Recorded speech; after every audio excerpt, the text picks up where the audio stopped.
അതായത് സൈലത്തിന് മാത്രം ഒരു പ്രത്യേകതയാണ്, അത് എടുത്തു പറയേണ്ട ഒരു കാര്യമാണ് ഈ പറയുന്ന DPP എന്ന് പറയുന്നത്. അതായത് DPPയുടെ പ്രത്യേകത എന്ന് പറയുന്നത് ഒരു ചാപ്റ്റർ ഒരു ബുക്കിലെറ്റ് ആയിരിക്കും, അതും കളേർഡ് ആയിട്ടുള്ള DPP. നിങ്ങൾ മനസ്സിലാക്കണം, കളേർഡ് DPP എനിക്ക് തോന്നുന്നു ഇന്ത്യയിൽ കൊടുക്കുന്ന ഒരേ ഒരു പ്ലാറ്റ്ഫോം എന്ന് പറയുന്നത് സൈലമാണ്.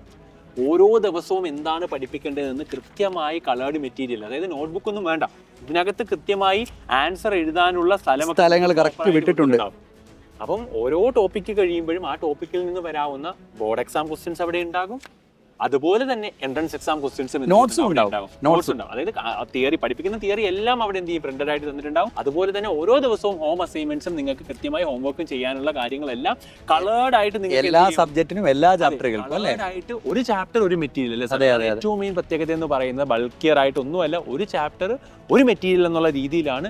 ഇതാണ് നിങ്ങൾ റിവൈസ് ചെയ്യാനും ഒക്കെ ഉപയോഗിക്കുന്ന സൈലത്തിന് ഏറ്റവും ഇമ്പോർട്ടൻ്റ് ആയിട്ടുള്ള ഒരു ഫീച്ചർ എന്ന് പറയുന്നത്. പിന്നെ സൈലം DPP ഇൻട്രൊഡ്യൂസ് ചെയ്തതിന് ശേഷം നമുക്ക് പറയാൻ പറ്റുന്ന ഏറ്റവും പ്രധാനപ്പെട്ട കാര്യം, ഈ DPP മാത്രം പഠിച്ചാണ് നമ്മളുടെ എല്ലാവരും 2 വർഷം നിങ്ങൾക്ക് എല്ലാ ചാപ്റ്ററുകളുമായി ബന്ധപ്പെട്ട് ഓരോ ചാപ്റ്ററിനും DPP ഉണ്ടാകും. NCERT എന്നുള്ള എല്ലാ ചോദ്യങ്ങളും അതിലുണ്ട്, അതുപോലെ തന്നെ പ്രീവിയസ് ഇയർ ക്വസ്റ്റ്യൻസ് മൊത്തം അതിലുണ്ടാകും. ബോർഡ് എക്സാമിൻ്റെ എൻട്രൻസ് എക്സാമിൻ്റെ ഒരുമിച്ച് നിങ്ങൾക്ക് പഠിക്കാൻ പറ്റുന്ന ഒരു ഓപ്പർച്യൂണിറ്റിയാണ് ഈ പറയുന്ന DPP എന്ന് പറയുന്നത്. അടിപൊളിയായിട്ട് നിങ്ങൾക്ക് പഠിച്ച് മുമ്പോട്ട് പോകാൻ വേണ്ടി പറ്റും.